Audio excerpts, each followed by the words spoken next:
ये कहानी छगनपुर नाम के एक छोटे से गांव की है, जहां अजय नाम का एक गरीब किसान रहता था। अजय के परिवार में उसके अलावा उसकी पत्नी सीमा और एक बेटा राजू था, जिनके साथ वो बहुत खुशी खुशी रहता था।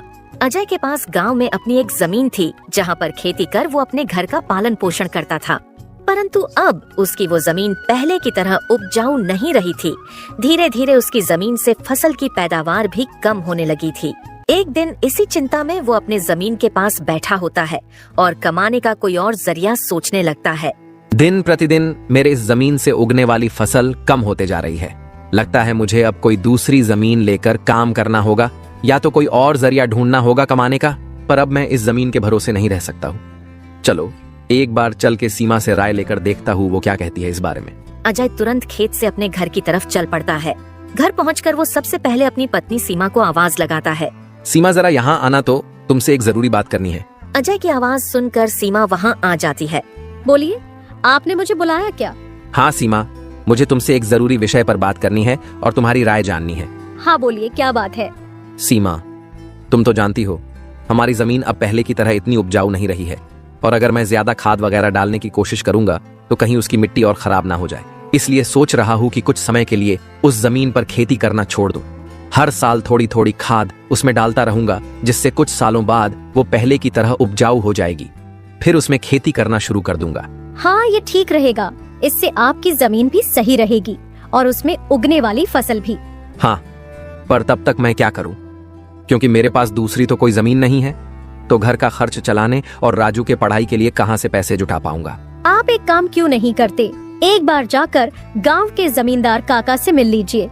वो तो बहुत अच्छे और नेक दिल है, वो आपकी जरूर कोई मदद करेंगे। हाँ सीमा, ये ठीक रहेगा, क्योंकि काका अगर कोई नया काम भी करने बोलेंगे तो वो उसमें भी मेरी मदद कर देंगे। ठीक है सीमा, तो मैं कल सुबह सुबह ही काका से मिलने उनके घर चला जाऊंगा।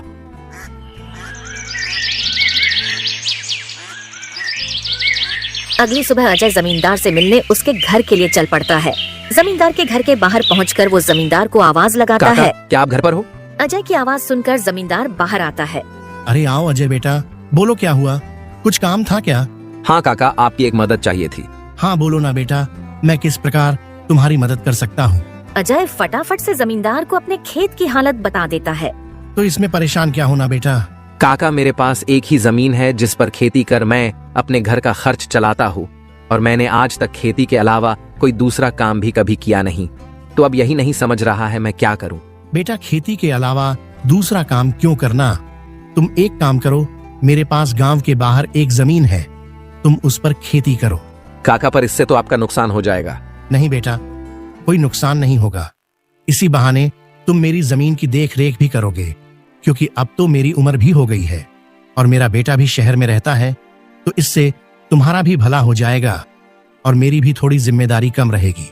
ठीक है काका, अगर ऐसी बात है तो मैं कल से ही उस खेत पर काम करने चला जाऊंगा। अजय जमींदार को धन्यवाद कहकर वहाँ से अपने घर के लिए निकल जाता है। अजय अपने घर पहुँचकर सीमा को सारी बात बता देता है। ये तो बहुत अच्छा है, यानी आपकी सारी चिंता ही खत्म हो गई। हाँ सीमा, अब मैं काका के खेत पर बहुत मेहनत करूंगा और कोशिश करूंगा कि एक दो और खेत खरीद लूं, क्योंकि भविष्य में ऐसी समस्या आए तो उसके लिए हम तैयार रहे।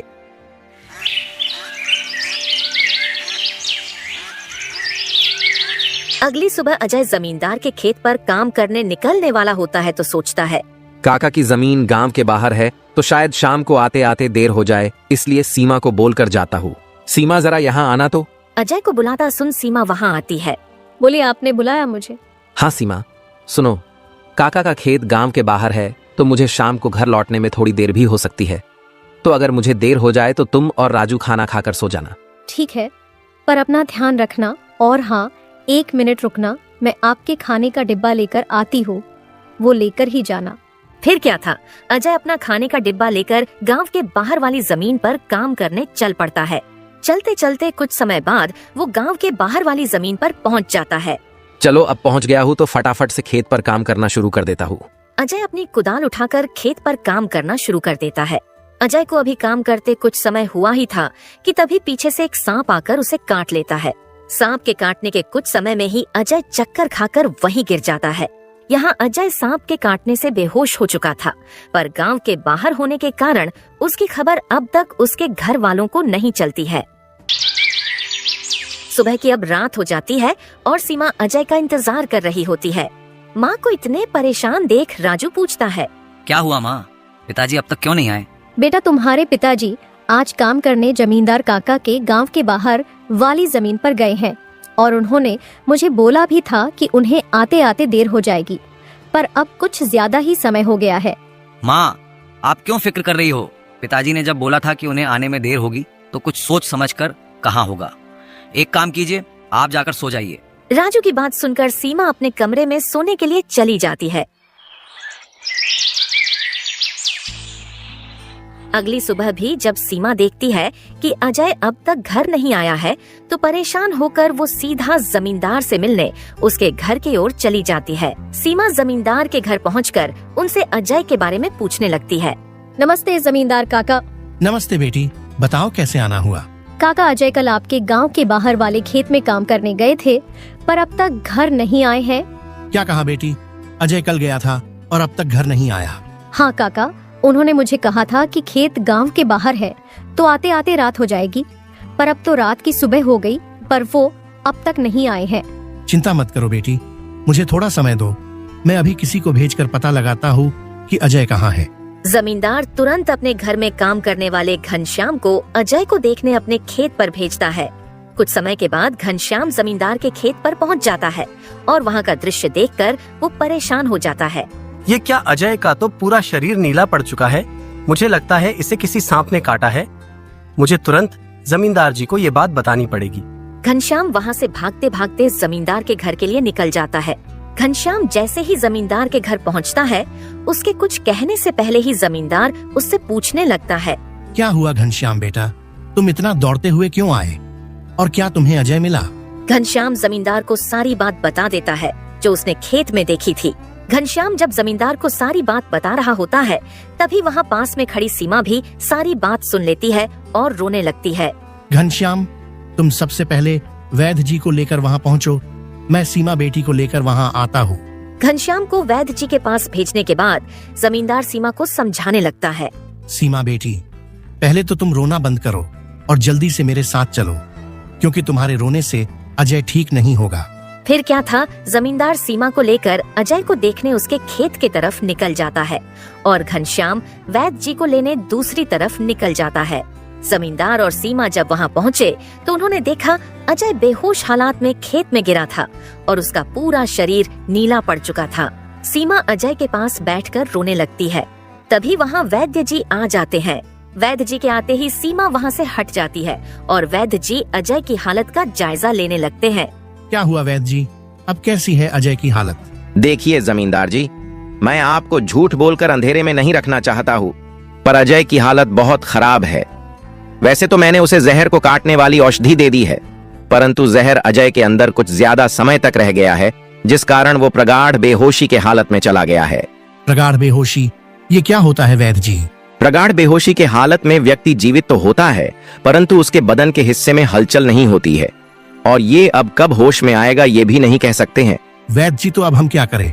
देखिए जमींदार जी, अभी के लिए मैं कुछ दवाइयाँ दे रहा हूँ, उसे समय समय पर पानी में मिलाकर देना, बाकी तो सब ऊपर वाले के भरोसे हैं। वैद्य अजय की हालत का जायजा लेकर और दवा देकर वहाँ से चले गए। फिर कुछ गांव वाले अजय को लाकर उसको उसके घर के बिस्तर पर लिटा देते हैं। देखो सीमा बेटी, तुम बिल्कुल चिंता मत करना, तुम अजय की अच्छे से देखभाल करो, देखना वो बहुत जल्द ठीक हो जाएगा। और तुम्हें अगर किसी भी चीज की कोई भी जरूरत हो तो मुझे जरूर बता देना, और हर महीने मैं तुम्हारे लिए और राजू के लिए कुछ पैसे भेजता रहूंगा, पर तुम हिम्मत मत हारना। आपका बहुत बहुत धन्यवाद काका, आप हम लोगों की बहुत मदद कर रहे हो। जमींदार फिर वहाँ से सीमा को दिलासा देकर चले जाते हैं। जमींदार के जाने के बाद वहाँ राजू आ जाता है और अपने पिता की हालत देखकर सीमा से उसका कारण पूछने लगता है। माँ, ये पिताजी को क्या हुआ है? बेटा, तुम्हारे पिताजी को कल खेत में सांप ने काट लिया है, जिस कारण वो बेहोश हो गए हैं। माँ, तो पिताजी होश में कब आएंगे? बेटा, वैद्य जी ने कुछ दवाइयाँ दी हैं और उन्हें समय समय पर पिलाने कहा है। उन्होंने बोला कि उन दवाइयों से वो बहुत जल्द ठीक हो जाएंगे। पर माँ, पिताजी की ऐसी हालत है, तो अब हमारे घर का खर्च कैसे चलेगा? बेटा तुम उसकी चिंता मत करो, मैं हूँ ना, मैं सब संभाल लूंगी। नहीं माँ, आप क्या क्या करोगी? आप पिताजी का ध्यान रखोगी, आप घर संभालोगी कि घर का खर्च देखोगी? माँ, आप बस पिताजी का और घर का ध्यान रखो, मैं अब खेत पर काम करके घर का खर्च चलाऊंगा। राजू की ऐसी बातें सुन सीमा भावुक हो जाती है। नहीं बेटा, तुमको काम करने की कोई जरूरत नहीं है, मैं सब संभाल लूंगी। तुम बस अपने पढ़ाई का ध्यान रखो। तुम्हारे पिताजी का सपना है कि तुम बहुत बड़े अफसर बनो और मैं तुम्हें वो बनाकर रहूंगी, भले उसके लिए मुझे कितनी भी मेहनत क्यों ना करनी पड़े। फिर सीमा राजू को वहाँ से पढ़ने भेज देती है। मुझे अब कुछ करना ही होगा, क्योंकि मैं अब अजय का ठीक होने का इंतजार तो नहीं कर सकती हूँ। मुझे अब खुद जाकर खेती करनी होगी और हो सके तो कोई और काम भी देखना होगा। अगली सुबह सीमा सीधे जमींदार से मिलने पहुँच जाती है। नमस्ते जमींदार काका। नमस्ते बेटी, बताओ कैसे आना हुआ और अजय की तबीयत अब कैसी है? काका अजय की तबीयत फिलहाल तो वैसी ही है और मुझे आपकी एक मदद चाहिए थी, इसीलिए मैं आपसे मिलने चली आई। हाँ बोलो ना बेटी, मैं तुम्हारी किस प्रकार मदद कर सकता हूँ? काका मैं चाहती हूँ कि जो जमीन आपने अजय को दी थी काम करने के लिए, आप मुझे उस पर काम करने की इजाजत दे दी, ताकि मैं उस पर काम करके अपने घर का खर्च और राजू की पढ़ाई करा सकूं। बेटी पर तुम्हें वहाँ काम करने की कोई जरूरत नहीं है, मैं हूँ ना। मैं तुम्हारे घर के लिए जो भी खर्च लगेगा हर महीने भेज दिया करूँगा। नहीं काका, आपने अब तक हमारी बहुत मदद की है, अब आप बस मुझे आपके खेत में काम करने की इजाजत दे दीजिए। मैं अब खुद काम करके अपना घर चलाऊंगी और अपने बेटे को बड़ा अफसर बनाऊंगी। जमींदार सीमा को बहुत समझाने की कोशिश करता है, पर सीमा जमींदार की बात मानने तैयार नहीं थी। आखिर में सीमा की बातें सुनने के बाद जमींदार सोचने लगता है। मुझे लगता है सीमा मेरी बात नहीं मानेगी, पर अगर वो काम करने इतने दूर जाएगी तो वो अजय का ध्यान नहीं रख पाएगी। एक काम करता हूँ, मैं सीमा को मेरी गांव के अंदर वाली जमीन पर काम करने के लिए कह देता हूँ, ताकि वो खेतों पर काम भी कर सके और अपने घर का ध्यान भी रख सके। ठीक है सीमा बेटी, मैं तुम्हें अपने खेत पर काम करने की इजाजत तो दे सकता हूँ, पर तुम्हें मेरी एक बात माननी होगी। हाँ काका बोलिए ना। बेटी, तुम्हें मेरे गांव के बाहर वाले खेत पर काम करने की कोई जरूरत नहीं है। मेरे पास तुम्हारे घर के नजदीक भी एक खेत है, तुम वहाँ काम कर सकती हो, ताकि तुम अपने घर का और अजय का दोनों को ख्याल रख पाओगी। काका ये तो और भी अच्छा रहेगा, इससे तो मेरी बहुत मदद हो जाएगी। बेटी पर एक छोटी सी समस्या है, वो खेत बाहर वाले खेत से थोड़ा छोटा है। हाँ तो कोई बात नहीं है काका, वो खेत मेरे घर से नजदीक है, वही बहुत बड़ी बात है। मैं खेत में काम करने के साथ साथ दूसरे के घर का काम भी करना शुरू कर दूंगी, ताकि उन पैसों से मैं राजू की पढ़ाई का खर्च निकाल सकूं। बेटी पर तुम्हें इतना काम करने की क्या जरूरत है? काका मुझे काम करना ही होगा। अजय का सपना था कि राजू पढ़ लिख कर बड़ा आदमी बने। अगर मैं मेहनत नहीं करूंगी तो उसका सपना अधूरा रह जाएगा। राजू की पढ़ाई के लिए और घर चलाने के लिए मुझे हर हाल में ये जिम्मेदारी उठानी पड़ेगी। जमींदार सीमा के संकल्प और साहस से भावुक हो जाते हैं। ठीक है बेटी, तुम्हारी मेहनत देखकर मुझे पूरा भरोसा है कि तुम जरूर सफल होगी। मैं तुम्हारी हर संभव मदद करूंगा। तुम कड़ी मेहनत करो, भगवान भी तुम्हारे साथ हैं। सीमा ने जमींदार के गांव के अंदर वाले खेत पर काम करना शुरू कर दिया। वह सुबह खेत पर काम करती और दोपहर के बाद गांव के घरों में सफाई और खाना बनाने जैसे छोटे मोटे काम करने जाती। धीरे धीरे सीमा की मेहनत रंग लाने लगी। खेत में अच्छी फसल हुई, जिससे उसका घर चलने लगा और जो पैसे वह दूसरों के घरों में काम करके कमाती थी, वह राजू की पढ़ाई में खर्च करने लगी। बेटा मैं चाहती हूँ कि तुम मन लगाकर पढ़ाई करो। तुम्हारे पिताजी का सपना है कि तुम अफसर बनो। मैं तुम्हारे लिए हर मुश्किल को पार कर लूंगी। माँ मैं कड़ी मेहनत करूंगा, एक दिन मैं पिताजी का सपना पूरा करके दिखाऊंगा। सीमा की मेहनत और त्याग से गांव के लोग भी प्रेरणा लेने लगे। उन्होंने देखा कि कैसे एक माँ अपने परिवार के लिए हर कठिनाई का सामना कर रही है। इसी बीच अजय की हालत धीरे धीरे सुधरने लगी। वैद्य जी की दवाओं और सीमा की देखभाल ने जहर का असर कम कर दिया। एक दिन अचानक अजय को होश आ गया।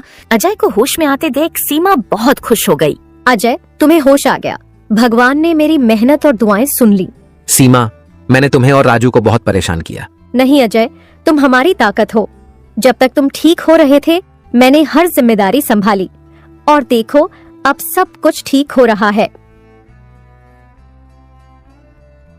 अजय धीरे धीरे पूरी तरह ठीक हो गया। उसने सीमा की मेहनत और त्याग देखकर प्रण लिया कि अब वह उसके साथ कंधे से कंधा मिलाकर परिवार को आगे बढ़ाएगा। राजू की पढ़ाई भी सफलतापूर्वक चलती रही और कुछ सालों बाद वह एक बड़ा अफसर बन गया।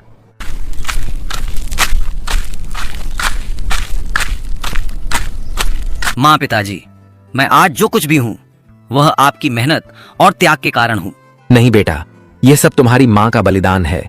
उसने हमारे परिवार को बचाने के लिए हर मुश्किल का सामना किया। सीमा का त्याग और अजय का साथ दोनों ने मिलकर एक नई मिसाल कायम की।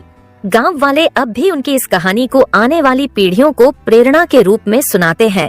इस तरह माँ का त्याग की यह कहानी हमें सिखाती है कि एक माँ का समर्पण किसी भी चुनौती को पार कर सकता है और परिवार को जोड़ कर रखता है।